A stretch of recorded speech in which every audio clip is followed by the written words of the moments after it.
వందే మాతరం గేయం ప్రారంభించి 150 సంవత్సరాలు పూర్తయిన సందర్భంగా మన భారత జాతీయ సంస్కృతి సాంప్రదాయాల పరిరక్షణ కార్యక్రమము నవంబర్ 25 నుండి నవంబర్ 26 వరకు వివిధ రూపాలలో భాతిని జాగణ తమ చేయటం జరుగుతున్నదన్నారు. ముఖ్యంగా ప్రస్తుతం పెళ్లికి ముందు ప్రీ వెడ్డింగ్ సెక్షన్ అని వేరే ప్రాంతాలకు వెళ్లి అబ్బాయిలు అమ్మాయిలతో ఫోటో షూటింగ్లు చేస్తున్నారు. ఇది మన సంస్కృతి సాంప్రదాయము తల్లిదండ్రులు ఆలోచించాలని తెలియజేయడం జరిగింది. ఈ సందర్భంగా నంద్యాల గాంధీ చౌక్ లో రిటైర్డ్ ఉద్యోగి శ్రీనివాసులు జెండా పట్టుకుని వందే మాతరం గేయం గురించి అవగాహన కల్పించారు. ప్రతి ఒక్కరిలో మార్పు రావాలని ఉద్దేశంతో ఇలా చేయడం జరుగుతుందని తెలిపారు.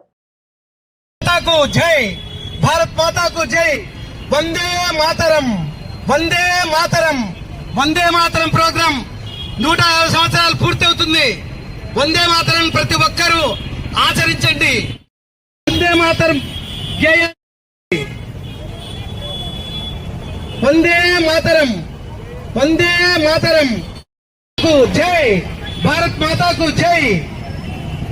భారతీయులారా, మనమెంతో ప్రాచీనమైన సంస్కృతి సాంప్రదాయాలకు మనమందరం కలిసి 3 మతాలు కూడా కలిసిమెలిసి ముందుకు పోవాల్సిన సమయం వచ్చింది. ఈ రోజు భారతదేశం అగ్రస్థానంలో ముందుకు పోయి ముందు మన గుర్తుపెట్టుకోండి, 10 సంవత్సరాల తర్వాత మనమంతా ఈ రోజు 100 రూపాయలు సంపాదిస్తుంటాం. మన సంస్కృతి సాంప్రదాయాలను గౌరవించండి. మనం ఇతరులకు మంచి చెబుదాం, మంచి ఆచరిద్దాం. నటించడం వద్దు, దయచేసి నటించడం వద్దు. మనం చేయాల్సినది చెప్తున్నది ఏదో దాన్నే మనం నిజాయితీగా చెప్దాం, నిజాయితీగా ఆచరిద్దాము. మనకు మహాత్మా గాంధీ చెప్పినది అదే, నిజాయితీగా ఉందాము, మనం ప్రేమిద్దాము. పరమతం ఏదైనా సరే అది నా వాళ్లే, ఆయన దేవుడు ఏ దేవుడికైనా సరే. నేను ఇప్పుడు ఇంకొకసారి గుర్తు చేస్తున్నాను,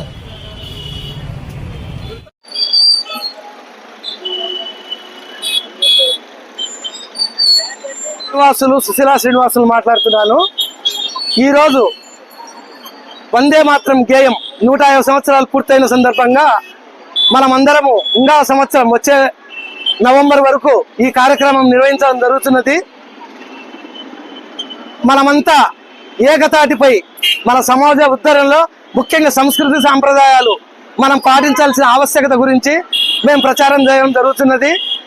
ఈరోజు కొందరు, అందరూ కాదు, కొందరు పెళ్లి కన్నా ముందరే ప్రీ వెడ్డింగ్ సెషన్ అంటూ చెప్తూ అమ్మాయి యొక్క ఔన్నత్యాన్ని, ఆమె యొక్క అభిప్రాయాలకు సరైన విలువ ఇవ్వకుండా వేరే ప్రాంతాలకు పంపించి ఫోటో షూటింగ్ చేయిస్తున్నారు.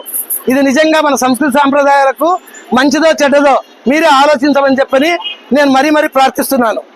ఇక ఈ సందర్భంలో మనం